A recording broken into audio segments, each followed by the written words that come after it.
বাংলাদেশের ত্রয়োদশ জাতীয় নির্বাচন শেষ হয়েছে, কাগজে কলমে একটি স্পষ্ট ফলাফল এসেছে। 54.44% ভোটার ভোট দিয়েছে। ফলাফলের 2/3 আসন নিয়ে সরকার গঠনের পথে বাংলাদেশ জাতীয়তাবাদী দল। শক্তিশালী সংখ্যাগরিষ্ঠতা, দৃশ্যত নিরঙ্কুশ ক্ষমতা, কিন্তু বাস্তবতা এতটাও সরল নয়। সবচেয়ে বড় প্রশ্ন বিজয় নয়, প্রশ্ন নিয়ন্ত্রণ, প্রশ্ন স্বাধীনতা, প্রশ্ন এই সরকার আদৌ নিজের মতো করে দেশ চালাতে পারবে কিনা। এই জায়গাতেই এসে দাঁড়াচ্ছে একটি নাম, ডক্টর মোহাম্মদ ইউনূস। একজন অন্তর্বর্তী সরকারের প্রধান উপদেষ্টার শেষ ও সবচেয়ে গুরুত্বপূর্ণ দায়িত্ব ছিল একটি গ্রহণযোগ্য সুষ্ঠু নির্বাচন আয়োজন করা। নির্বাচন হয়েছে 18 মাস পরে, ফলাফলও এসেছে, কিন্তু নির্বাচন পরবর্তী বাস্তবতা দেখে মনে হচ্ছে ক্ষমতা হস্তান্তরের আগে অনেক হিসাব চুকিয়ে গেছেন ডক্টর ইউনূস। এই নির্বাচন আলাদা ছিল আরেকটি কারণে।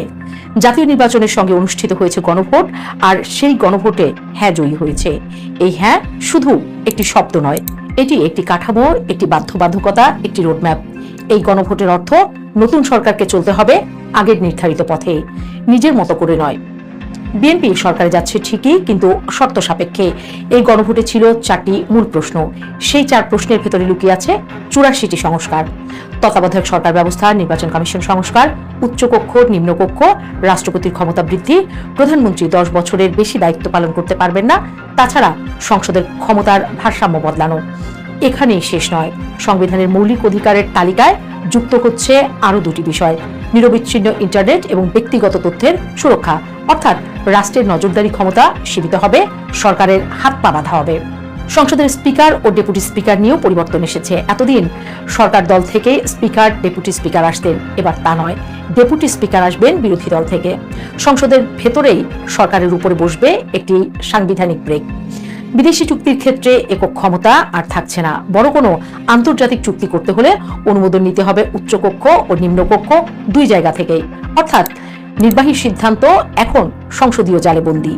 ন্যায়পাল নিয়োগেও একক সিদ্ধান্তের সুযোগ নেই। স্পিকার, বিরোধী দলীয় নেতা, বৃহত্তর বিরোধী দলের প্রতিনিধি, রাষ্ট্রপতির প্রতিনিধি এবং আপিল বিভাগের বিচারপতির সমন্বয়ে গঠিত কমিটি সিদ্ধান্ত নেবে। ক্ষমতা ভাগ হবে, সিদ্ধান্ত ধীর হবে।